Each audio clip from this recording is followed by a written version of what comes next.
This is the Paycheck to Daycheck Reselling Podcast. I'm Liz. And I'm Ashley. Together, we have been making money online collectively for over 10 years. Our mission is to help you start, learn, and grow a reselling business and to inspire you to turn your paycheck into a daycheck. The world is changing, and we want to help you change with it.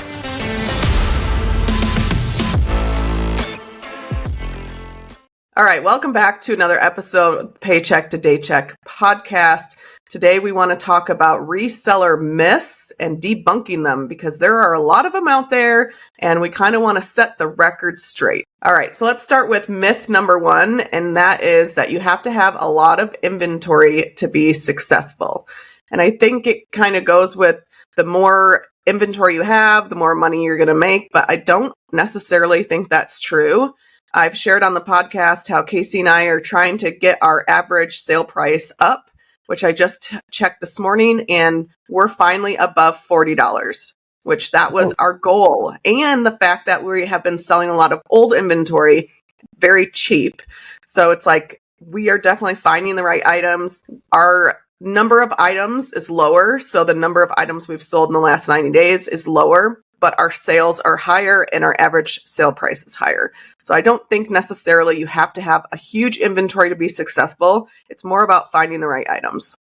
Yeah, I agree with that. You know, there's a lot of people there's a couple different ways that you can be successful, right? Like you can be a volume seller and go through a ton of inventory very quickly, or you can kind of do, like the opposite of that and larger inventories out there. People, obviously we've heard of people with thousands and thousands of listings that, they're not doing like live sales. They're not doing like they're not trying to go through their inventory quickly. Or, there's definitely people out there that have like smaller inventories it's easier to maintain, right? Like 200, 250, 300 items, somewhere around there.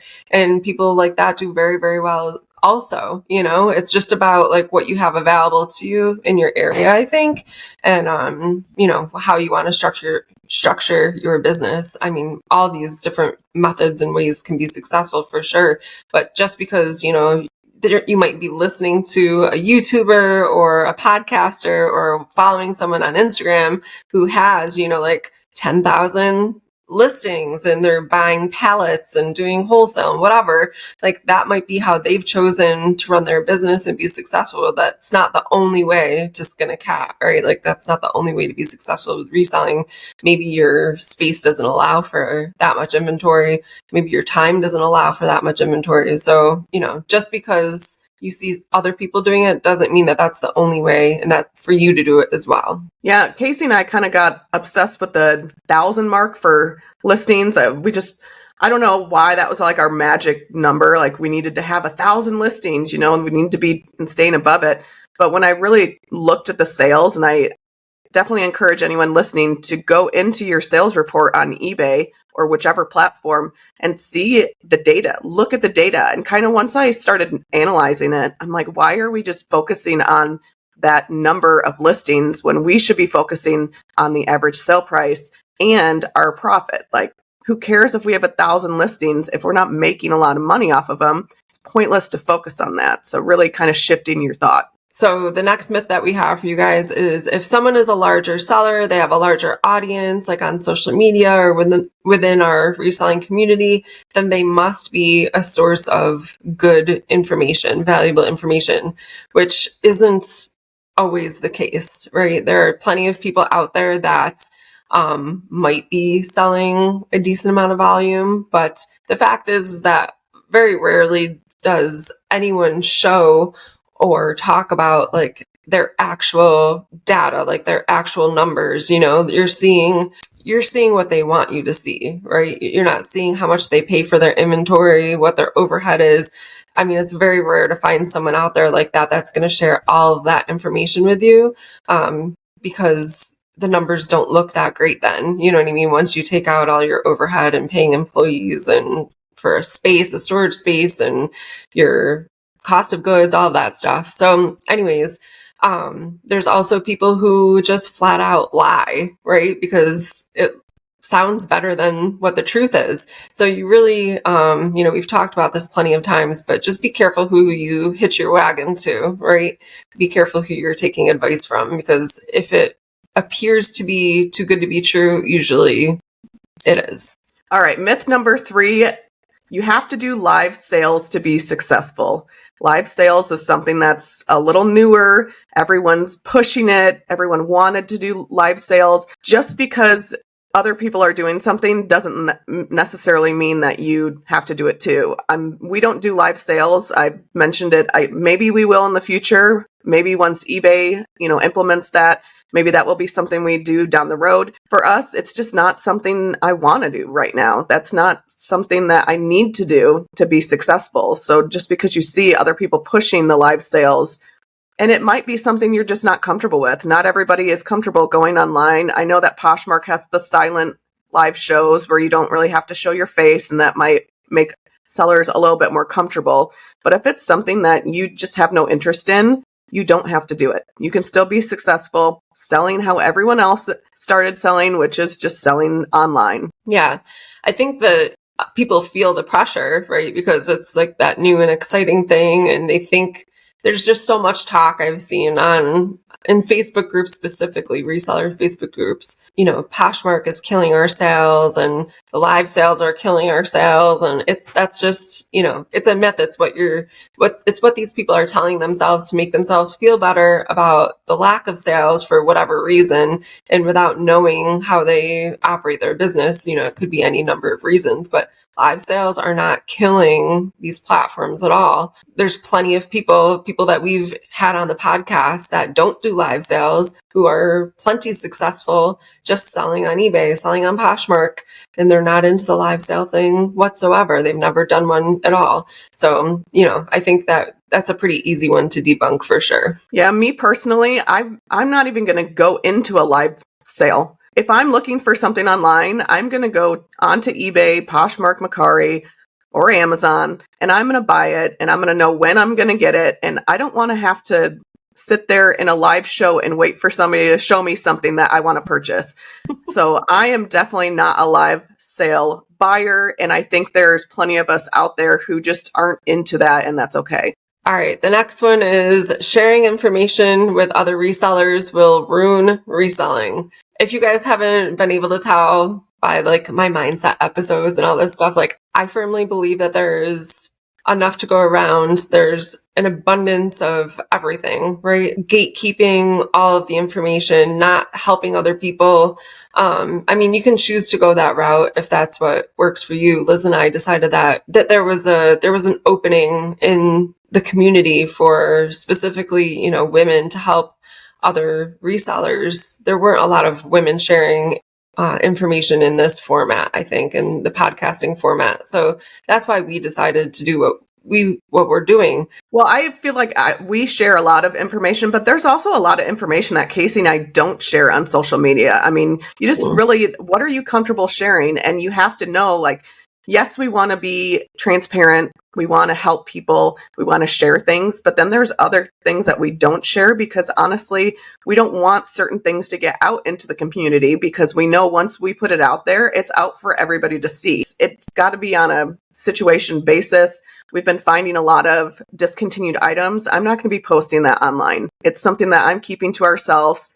Really, if you are reselling or you are interested in reselling, you can find all that information out there. You can go out there, you can put in the work, go to stores, start looking up items, and you'll start learning things that sell. So I don't think that a lot of the information you see online isn't something that people can't find already. I think the information's out there. It's just people are following certain resellers for certain information. I follow Jen Thrift to Travel. Why? Because I pay for her subscription and I want to see, the items that she's finding and the tips that she has about selling health and beauty and discontinued items. Yeah, Jen specifically, I know in the past has gotten a lot of blowback from other people who also sell discontinued items for sharing so much information. And she is also of the mindset that there's plenty to go around. And yes, maybe, an item might tank eventually, but she has a subscription now that you can pay for. So it's, she's putting it out there, but she's getting paid for that information, which is, there's nothing wrong with that. I don't think. I think that, like obviously there's information that we share and information that we don't share. You have to protect your business to a certain extent. And like, people not sharing their sources for pallets and their wholesale suppliers and all of that, I feel is completely justified. But, helping other resellers, like answering questions, helping them get started on a platform, explaining shipping to them on eBay, how, to go about sending their first shipment into Amazon, all that stuff. Like there's no harm in doing that. But I feel like there's sometimes people hate on people who share information because they think that it's going to oversaturate the reselling community. But the fact is that people filter in and out all the time, and they have since the beginning of reselling, right? Like their situations change, life changes, they go, they get a different job, or they go full time in a different job, or they get married and have kids, and then they just don't,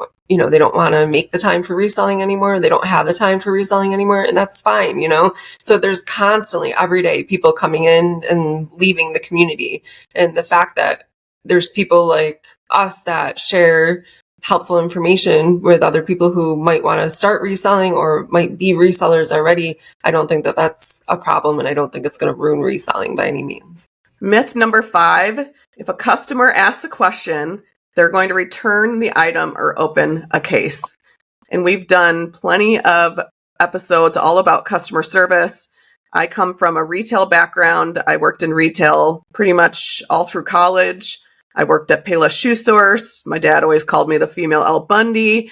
I worked at Rave, which was a clothing store. And I did a lot of like in-service style meetings where we talked all about customer service. You have to take a step back. Yes, you're selling on the platform, but the buyer is also buying on the platform, and you need to provide a good buying experience for them. So if you aren't answering customers, you're ignoring them, that's not good for the buyer. The buyer's not going to have a good experience on eBay or whatever platform that you're selling on. Can't be afraid that a buyer's going to open a return or open a case. It's going to happen. There's no way. I don't know any seller that doesn't have a return. That's just part of selling. I mean, if you sell on Amazon, you're very aware of customer returns. Amazon makes it so easy for customers to return stuff. We get all of our stuff sent back to us, and you wouldn't believe the returns that we get. We get stuff that isn't even ours. Like we got a pair of Adidas shoes, and they're not even we don't even sell shoes on Amazon. We're like, where on earth did this come from? Buyers are there. Most of them are going to be nice. Not every buyer out there is out there to open up a return or screw you over. Yeah. Again, with the, like the Facebook reselling groups, there's so much negativity. We were just talking about this before we hopped on to record about like the negativity we've seen lately in these groups. And it's just kind of mind blowing, but I see this often. Someone will post a screenshot of a question that a customer is asking about measurements, and should I send them the measurements or should I just block them? Like this is the third question that they've asked me. I'm afraid they're going to open a return. Like this is a huge red flag. Well, like Liz said before, you have to remember that they're not seeing this stuff in person. Like they're asking questions because, I don't know, they want the information, and maybe they don't end up purchasing after they ask you these questions because the answers don't fit what they're looking for. Like let's use our brains here a little bit, like maybe it's the wrong size or the wrong measurement or the wrong color or whatever. Just because they're asking questions doesn't mean that it's going to end up in this like nightmare situation for you. It is our job. If you're selling on these platforms, you're providing these items to people, it is your job to provide good customer service and answer the stinking questions. So that's all. All right. The next myth is that reselling isn't a real business. If you guys are watching this on YouTube, my cat Birdie keeps like running in and out of the frame. I'm so sorry, but she's like, I can hear her go back and forth. Yeah, she's chasing, I don't know, one of her toys or something. She's healing from her surgery, whatever it was, last week or the week before that. And she has so much energy now that she's feeling better. So don't mind her. If you hear her meowing, it's just Birdie. Anyway, so reselling isn't a real business. And we've heard this from, people in our our Facebook group, people that we've talked to on Instagram. Maybe their families aren't very supportive of them being a reseller. I've heard people just being like battered in like a Salvation Army or Goodwill or something, like, why don't you get a real job instead of stealing this stuff from the poor, basically, right? Like, it's unreal, the attitude that people have about resellers sometimes. So I think this is a pretty obvious one. If you are buying and selling items and you are operating like a business and you're paying taxes, I would say you've got a business. Where do people think that stores get their merchandise? They're buying it directly from the brands or from wholesalers. I mean, Walmart just doesn't have Walmart stuff. I mean, they're selling all sorts of different brands. So, I mean, yeah, they're a business. We're doing pretty much the same thing. We're finding a source for the inventory and we are selling it online. Yep. For a profit. So yeah, I think reselling is a real business. I know it was something foreign to like my family and Casey's family. Like, well, not quite. I shouldn't say foreign. Like his mom sold on eBay and still Bolo Brenda still sells on eBay. So she knows, how eBay works. But I think it was my parents that were more like, you're going to leave teaching and, Southwest didn't work out and you went back to teaching and that still didn't work out. And now you're going to go and you're going to resell, like you're going to sell stuff on Amazon. A lot of people don't even realize that Amazon is not Amazon. Like there's third-party sellers like us that sell on Amazon. There's sometimes that fear that what other people are going to say about reselling. And you just have to know that if you are treating it like a business, it is a business. It is a way to make money. I mean, look at us. We're both, full-time resellers. This is what we do. This is what we love. It's definitely a myth out there. And I don't think that that's true at all. All right, myth number 7. It takes a lot of money to start reselling. I know people who have started with just what they have in their house and they've sold it and they've taken that profit and they've bought more merchandise and bought more inventory. So I don't really think you have to have, tens of $1,000s. If you're selling on Amazon private label like we do, yeah, you're going to need $10,000 for that. But if you're doing just reselling, selling stuff from thrift stores, even retail stores, you can find items that are a low cost of goods. And you can be successful doing that. So I think with this myth that it takes a lot of money to start reselling, I think anyone can do it. You can be working a full-time job. You can be working, just part-time. Maybe you're a stay-at-home mom. Like you don't need to have like a huge savings account for inventory. You don't need thousands of dollars. You can start just with $100 a month and then kind of see where that goes. Yep, I completely agree with that. I started selling, some items that I had in my closet. And then, I didn't have a lot of money at that time, so I had to be really careful with what I was purchasing. But I remember the first Salvation Army that I went to go sourcing on my day off from when I was working in the car business. It was on a Wednesday, and I drove down to this area actually, and I spent, I can't remember if it was $26 or $27 on like a whole like huge bag of stuff. And this is, back when things were still like 99 cents, $1.99 there. I got a ton of stuff and I thought I did really, really well, so I used that stuff and then I sold it and I made more money. And then I used that money and I went back out the next week on my day off and I bought more stuff, and it just kind of snowballed from there. So now things are, if you are sourcing at Goodwill or Salvation Army, it's slightly more expensive than that now, unless you go on like Dollar Day or something. But there are so ways of finding items. And we have said multiple times that, if you start with the items in your own house and kind of snowball that money from there, that's a great way to start. So you do not need a ton of money to start and then end up successful. Okay, the next one is a big one. And there's a lot of misconception about this, that you don't have to pay taxes as a reseller. You definitely need to pay taxes as a reseller. You definitely do. I don't even know what else to say about that. You definitely need to pay taxes. Well, with the whole switching from, what was it, $20,000 before in sales to get a 1099, now it's $600. I mean, this year, a lot of people are going to be getting a 1099. And what that means is that you need to take that 1099, whatever that amount is, and you need to account for that on your taxes. And Right. we actually just got our taxes fixed. Oh my gosh, it was like the biggest mess. So we have multiple LLCs, one for our Amazon. Well, we have 2 Amazon businesses, even though we're going to be closing one of those, which I'll talk about on another episode because I don't have enough time to get into that.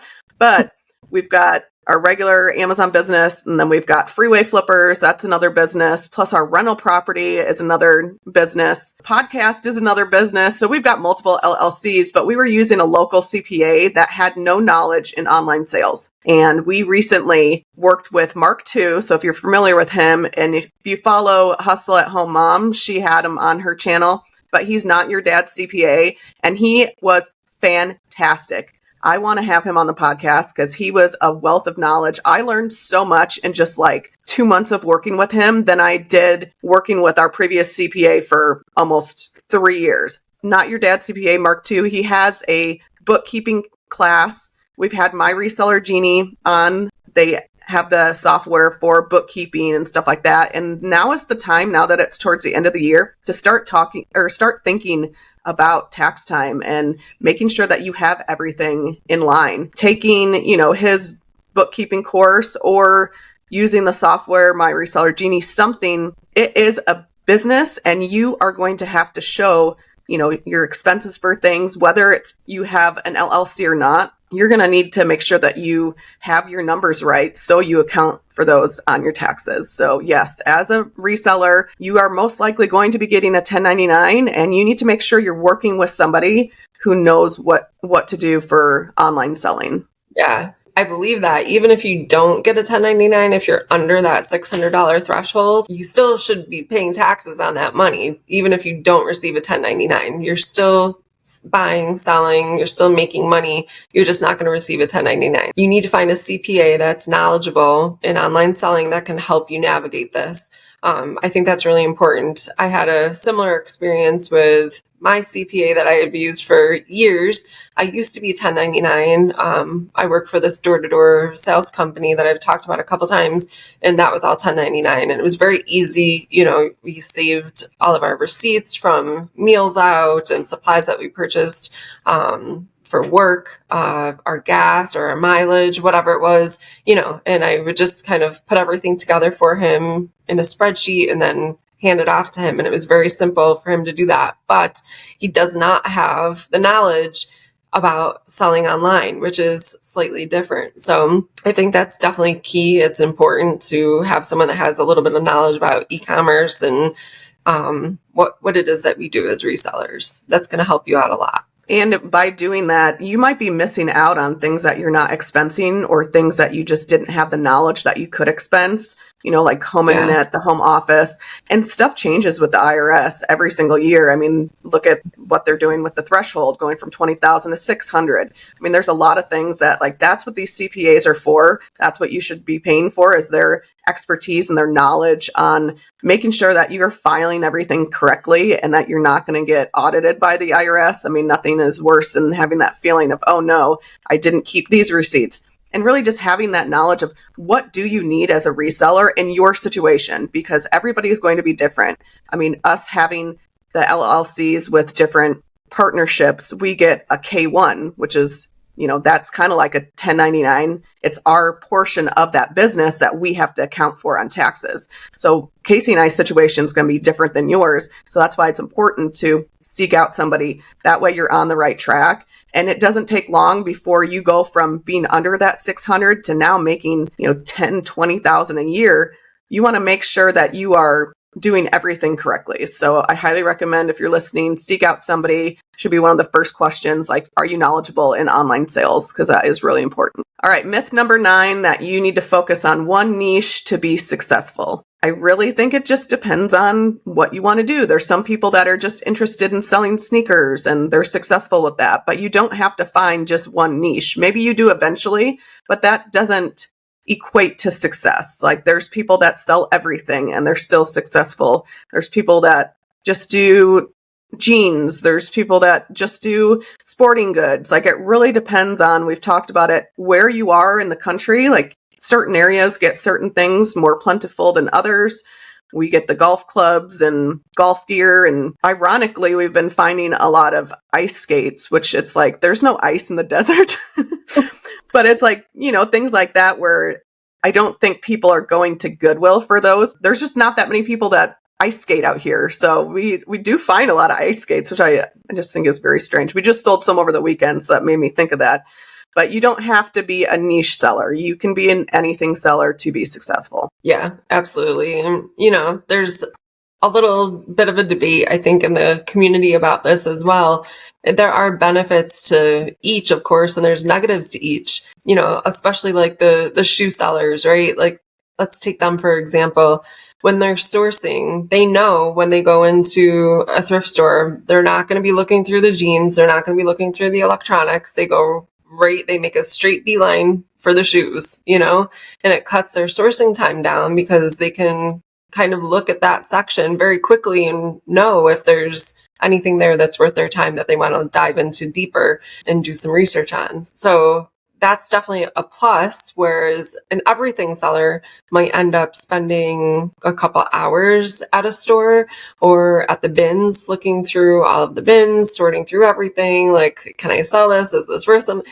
Whereas again, a shoe seller would just be looking for shoes at the bins. So there are pluses and minuses to both. If you hit, as a shoe seller, if you hit 3-4 thrift stores and you haven't found anything all day, I mean, that kind of stinks, like it's kind of like a loss of a day. But if you're an everything seller, then you have an opportunity to kind of look through everything in the store, obviously. And chances are good you're probably going to find something that you can buy and then resell for a profit. Like I said, there's good and bad to each way of doing things, but I don't think that you have to have one singular focus, like Liz said, to be successful. All right, myth number 10, reselling is easy and you don't need to spend a lot of time on it. I think this is all about like the image that's portrayed online as well, with some of the resellers. And we only see what people want us to see. If, for example, I don't post a lot on my Instagram. I go through phases. Like sometimes I will talk a lot about reselling and like day-to-day stuff and what I'm doing. And then sometimes I don't, and I'm not talking about reselling at all. You know what I mean? It's just like what's going on like in my life at that time. I don't know. Maybe that's annoying to some people. I don't really know. I don't really care. It's my Instagram and that's what I do. But, there's some people that make it seem so effortless, right? Like they stumbled into the thrift store and they found like 3 carts of things to sell and it just kind of happened to them, and then they were able to come home and get it all photographed and listed, and it was just so easy, and they spent 2 hours doing all of this. Like, that's definitely not how it happened. It might have seemed that was the way that it happened because that's what it's looking like on Instagram, like on their stories or whatever. It's definitely not easy. It takes a lot of work and a lot of time and a lot of knowledge to continue to be successful. And I think that this is like anything else. If you want to continue to be successful, you have to continue to learn and to continue to grow and expand your knowledge and experience.